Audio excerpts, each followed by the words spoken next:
Boa noite, Matildes e Matildes. Vocês já ouviram falar de Evita Peron?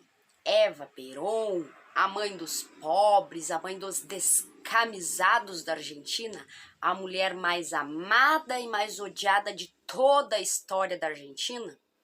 Você que sabia que o corpo de Evita foi sequestrado, corpo que foi maltratado, violado, escondido, que ficou durante mais de 16 anos sem ninguém saber o seu paradeiro. Vem comigo que eu vou te contar essa história. Eva Maria Duarte nasceu em 7 de maio de 1919, numa pequena província Los Toldos, uma pequena província de Buenos Aires. Eva Maria Duarte era filha de uma simples camponesa com um fazendeiro da capital de Buenos Aires, que já tinha uma família legítima, era casado e tinha esta mulher, que era uma mulher simples, uma camponesa, em qual ele tinha um relacionamento extraconjugal, no qual ele teve 5 filhos, sendo um deles Eva Maria Duarte. Quando ela tinha 15 anos, ela decidiu ir para Buenos Aires, para a capital. Ela foi morar com seu irmão, que na ocasião serviu o exército, e fazia alguns serviços de limpeza, de faxina, e o seu sonho era ser atriz. Apenas em 1936 que ela conseguiu o papel em uma novela. De 1936 a 1942, ela fez vários papéis em novelas. Ela emprestava sua voz, que naquela época existia radionovela, e ela era já conhecida como uma artista, uma atriz das radionovelas através da sua voz. Em 1944, Juan Perón, que era ministro do Trabalho, ele foi apresentado à então atriz Eva Duarte e se apaixonou de imediato. Logo em seguida, eles começaram a ser vistos juntos, as pessoas começaram a falar e o Juan Perón foi preso. Eva organizou todo um movimento para que o Perón fosse libertado da prisão. E ela conseguiu que no dia 17 de outubro de 1945 ele fosse libertado. Neste dia, então, ficou conhecido como a fundação do Partido Peronista, o que viria a ser depois a grande bandeira tanto de Juan Perón como de Eva Perón. 22 de outubro de 1945, eles se casaram numa cerimônia no civil, e em 10 de dezembro de 1945 eles se casaram numa cerimônia religiosa na igreja de São Francisco de la Plata.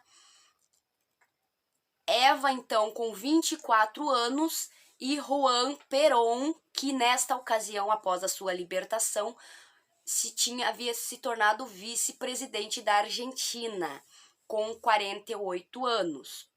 O primeiro mandato de Juan Perón, ele foi marcado por um grande crescimento da movimentação das mulheres, porque em 1947, Evita Peron criou o Partido Peronista Feminino, que com a criação desse partido foi promulgada a Lei Evita Peron, que é o quê?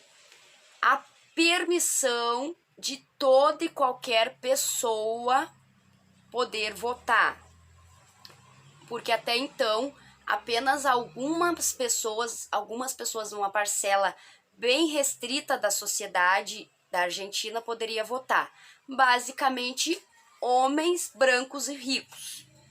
Então, foi criada essa lei, Evita Peron, que permitiu que pobres, mulheres, homens, idosos, pessoas de etnias diversas dentro da Argentina pudessem votar. Evita Peron era considerada pelos peronistas como a mãe dos pobres, a mãe dos descamisados, apelido carinhoso que ela tinha dado para se referir à população mais pobre da Argentina. Em 1951, já próximo a uma nova eleição, a população queria que a Evita fosse vice-candidata, vice-presidente ao lado do Juan Perón. Foi feita toda uma movimentação popular, mas ela já apresentava sintomas da doença que viria a levá-la à morte. No dia 26 de julho de 1952, às 20 horas e 25 minutos, morre Eva Perón na residência presidencial aos 33 anos, vítima de um câncer de colo do útero. Imediatamente, o presidente Juan Perón manda chamar o médico embalsamador Dr. Pedro Aras e solicita que seja embalsamado o corpo de Evita para um funeral aberto e público e posteriormente para o seu corpo ser exposto num mausoléu que seria construído, que foi uma ideia da própria Evita Perón, um mausoléu que teria o nome de Monumento do Descamisado. O doutor Aras começa a trabalhar no processo de embalsamento do corpo. No mesmo momento é feito o pedido para costureiras para criarem, desenharem e costurarem uma túnica branca, que seria a túnica branca que seria vestido o corpo para o enterro e o velório, que foi aberto ao público. Foi levado para o Ministério do Trabalho, que era local onde a Evita trabalhava. Durou 12 dias este velório. Existem relatos de pessoas que foram esmagadas durante a movimentação das pessoas que queriam chegar próximas ao corpo. O corpo foi colocado dentro do ministério, foi permitida a entrada da população. O corpo estava dentro de um caixão com uma placa de vidro que poderia ser visto o corpo, mas não completamente aberto. Dia 11 de agosto, o corpo foi devolvido. Pedro Aras continuar o processo de embalsamento que duraria aproximadamente 10 meses para o corpo ficar em totais condições para ser colocado no mausoléu que seria construído. Em 1955, Juan Perón sofreu um golpe militar e foi extraditado para Madrid, na Espanha. O corpo de Evita Perón permaneceu aos cuidados do Dr. Pedro Aras na sede da CGT. Porém, o comando militar do então general que tinha tomado o poder, Pedro Eugênio Aramburu, tinha medo de que o corpo fosse roubado pelo movimento peronista e fosse utilizado como um ícone. Então, ele ordenou que fosse invadido a CGT e esse corpo fosse roubado de lá e levado para a sede militar. Ele ordenou que o tenente-coronel Rosemary Kenning, ele, junto com as demais lideranças militares, não sabia o que fazer com esse corpo. O presidente Aramburu, ele queria que o corpo fosse enterrado de uma forma cristã, de uma forma anônima, para que não se criasse naquele local, naquele túmulo, uma devoção dos peronistas, mas que esse corpo pudesse repousar de uma forma tranquila dentro dos conceitos cristãos. Alguns do movimento militar eram um pouco mais, digamos assim, agitados e queriam jogar no mar o corpo, queriam incendiar o corpo. O tenente Maury, ele ficou com o corpo. E esse cara, ele era completamente um lunático. Ele começou a esconder, a colocar esse corpo da Evita em vários locais. Cada vez que eles trocavam o corpo de lugar, apareciam velas e flores próximos ao local onde estava o corpo. E eles começaram a desconfiar que o movimento peronista estava rastreando o corpo, que sabia e que estava planejando resgatar esse corpo. Ele mandou esconder esse corpo no sótão da casa do Major Eduardo Arandia.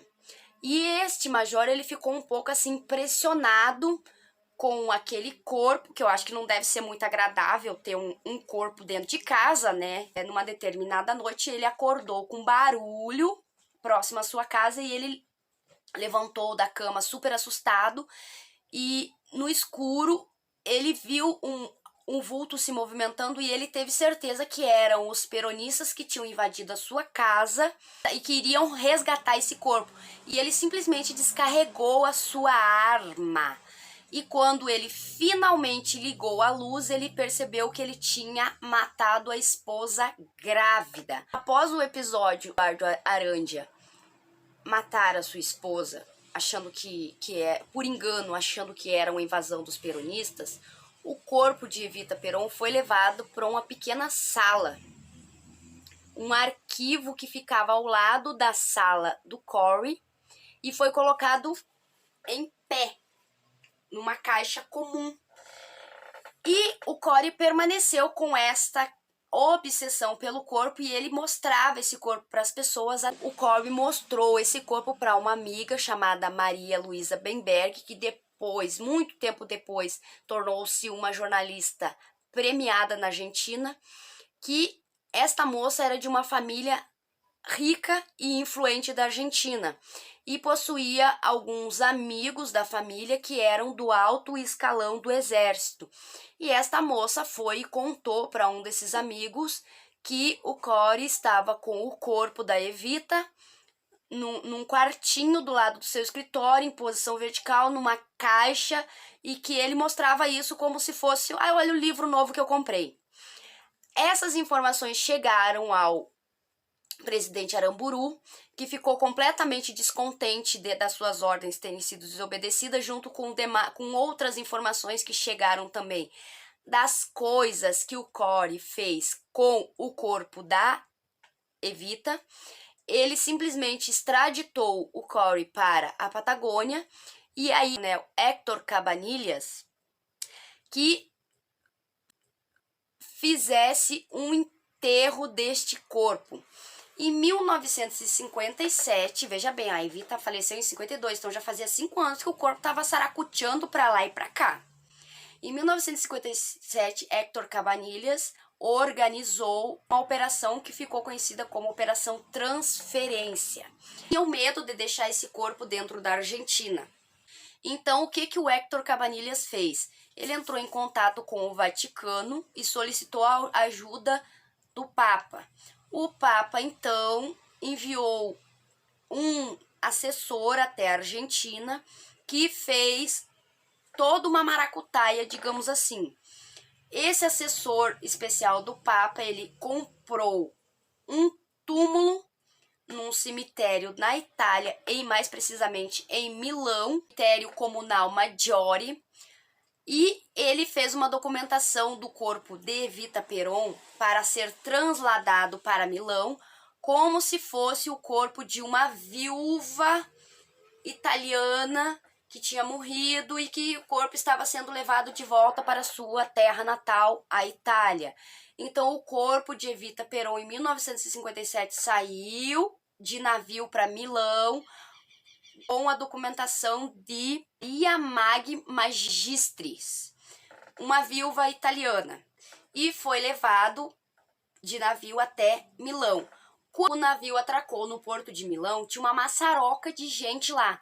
Os 2 soldados que tinham sido designados para acompanhar o translado do corpo até Milão e levar até o cemitério, eles entraram em pânico porque eles pensaram que o movimento peronista tinha descoberto que o corpo tinha saído da Argentina dentro desse navio e estava lá tudo esperando lá no Porto Milão para poder sequestrar esse corpo. Mas na verdade essa maçaroca de gente que estava lá eram apenas pessoas que estavam aguardando partituras originais de um compositor italiano chamado Giuseppe Verdi, que estavam sendo enviadas, repatriadas do Brasil para a Itália.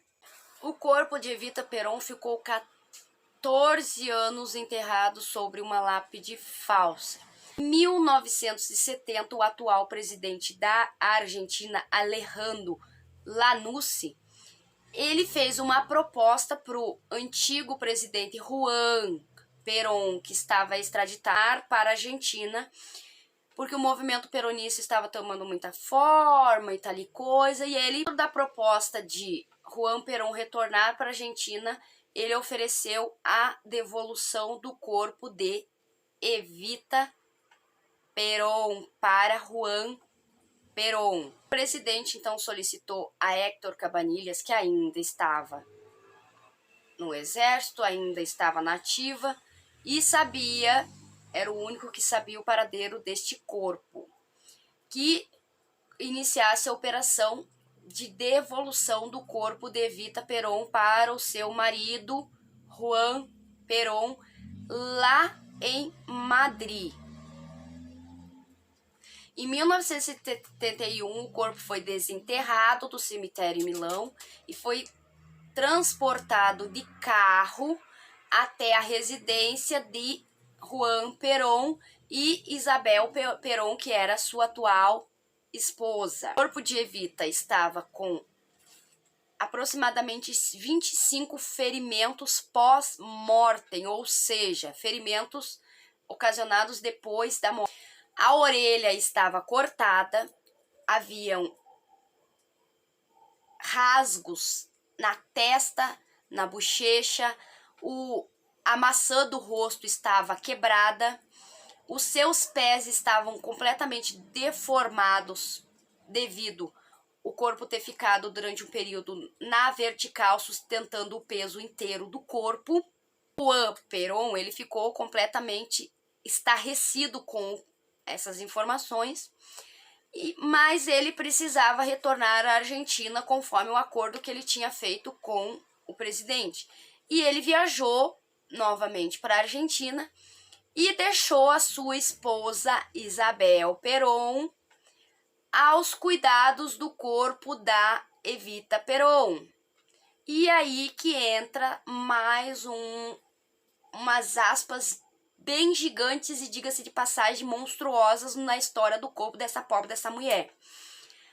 A Isabel Peron, Isabelita Peron, ela tinha um guru, um mago de estimação que era José Lopes Rega, que auto-intitulava-se Lo Brujo, ou O Bruxo. E este homem, ele fazia rituais de ocultismo com o corpo da Evita Peron. Exatamente. Dentro desses rituais, incluíam alguns que tinham o objetivo de transmutação de poder, transferência de alma. Meu Deus, o corpo da mulher ficou 16 anos perambulando pra lá e pra cá, ficou essa coisa. A alma da mulher com certeza já não tava mais ali, né? A alma da mulher já devia ter carpido o gato, não é possível, mas enfim, né? Ele realizava esses procedimentos, consistia, digamos assim, na Isabelita deitar sobre o corpo da Evita Peron, beijar, respirar pra dentro do corpo. Era um negócio assim bizarro, monstruoso e, diga-se de passagem, nojento, né? Que era com o objetivo do quê? Que a Isabelita Peron, ela queria ter a mesma luz, o mesmo brilho que a Evita Peron. Parece que não colou, parece que não rolou, mas enfim. Em 1974, o movimento Montoneiros que era da guerrilha peronista, descobriu que o corpo da Evita Peron tinha sido resgatado e estava em posse da Evita Peron, que estava lá em Madrid.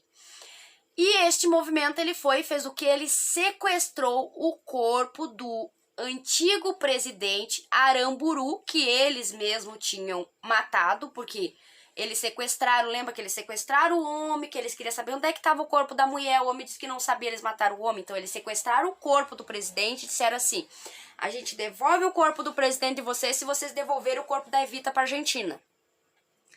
Então, em 1974, foi feito este acordo, veio a maluquete lá de Madrid, ela, o seu bruxo e o corpo, para a Argentina, trouxeram, foi feito todo um processo, um funeral.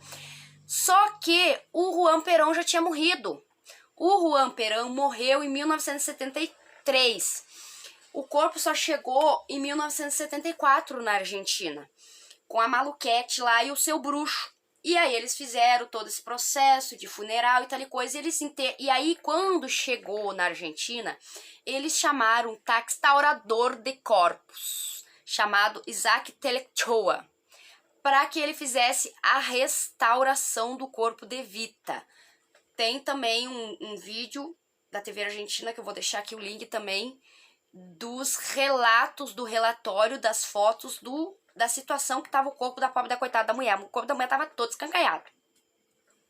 E aí eles contrataram esse cara para que ele pudesse restaurar o corpo da mulher, para que esse corpo pudesse ser colocado no mausoléu Quinta de Olivos, que ficava dentro do terreno onde ficava a residência presidencial, ao lado do corpo do Juan Perón, que era marido de Evita Perón.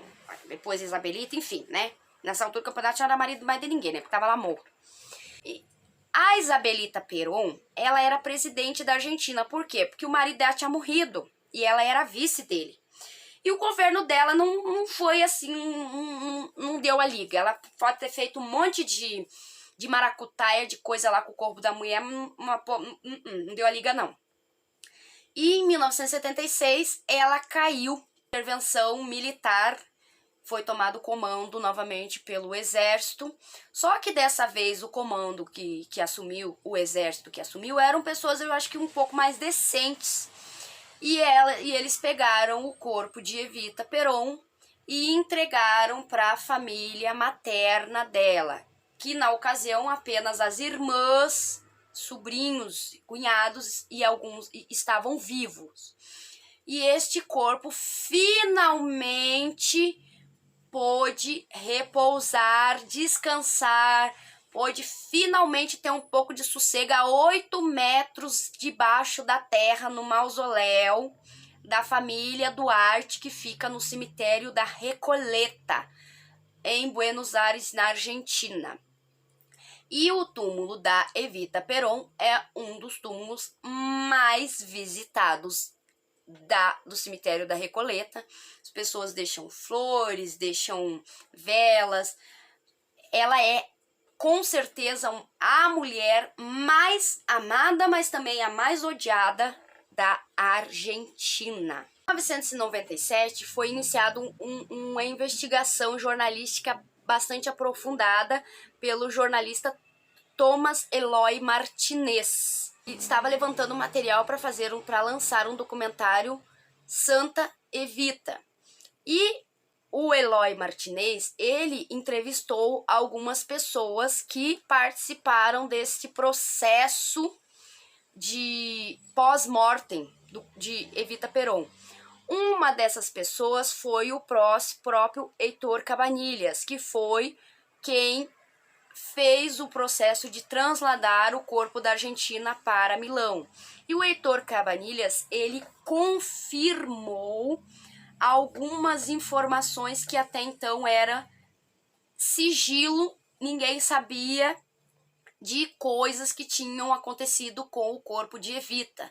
Coisas que o anterior a ele, o Cone, aquele cara extremamente nojento, diga-se de passagem, que ficou simplesmente obcecado com o corpo, o Hector Cabanilhas confirmou que o Carlos Maury Cunning, ele abusou do corpo, ele urinava sobre o corpo, ele batia no corpo, ele tinha uma verdadeira obsessão pelo corpo de Evita Peron. Foi ouvido também um ex-integrante do grupo de guerrilha peronista Os Montoneiros, Miguel Bonasso, que na ocasião era jornalista, que quando o corpo foi roubado do CGT, do Centro Geral dos Trabalhadores, depois que o Juan Perón foi extraditado para Madrid, quando os militares encontraram o corpo de Evita Peron no seu caixão, eles não acreditaram que aquele corpo era real. Eles acharam que o corpo estava em perfeito estado e eles acreditavam que era apenas uma, digamos assim, uma sósia, mas uma boneca de cera que eles estavam mantendo ali com todas as características físicas de Evita Peron e que o verdadeiro corpo já não existia. E o que os militares fizeram? Eles chamaram uma equipe médica e eles cortaram um pedaço da orelha da Evita Peron e uma ponta de um dedo das mãos com a digital para enviar para fazer exames laboratoriais para constatar que aquele corpo era um corpo humano. Primeiramente, que era a dúvida deles, se era uma boneca de cera ou era um corpo humano, e com a digital constatar se era o corpo de Evita Peron, o que foi constatado ser o corpo de Evita Peron. Em 2005, um médico ele afirma que ele fez um processo de lobotomia na Evita Peron. O Dr. James L. Poppen, ele é um americano conhecido, reconhecido na área de neurocirurgia e, diga-se de passagem, especialista em fazer lobotomias. Não está mais vivo também, mas era.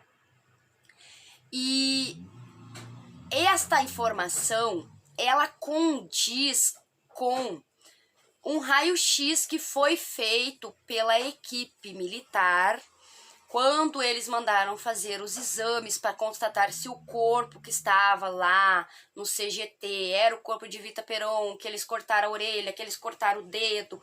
Eles fizeram também um raio-x e neste raio-x constatou-se duas informações bem importantes. Uma delas é que o Dr. Aras, que fez o processo de embalsamar o corpo, ele manteve todos os órgãos dentro do corpo intactos. O corpo estava incorruptível nessa questão da decomposição natural.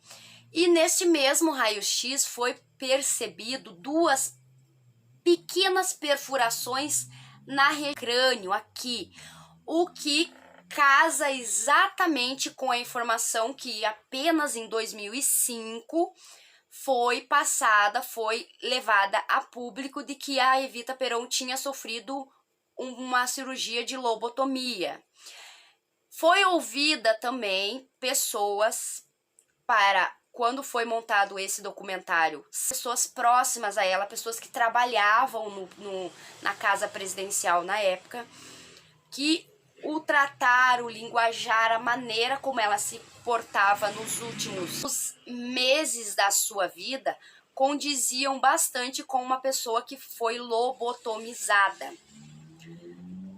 Existem duas teorias para esse processo de lobotomia.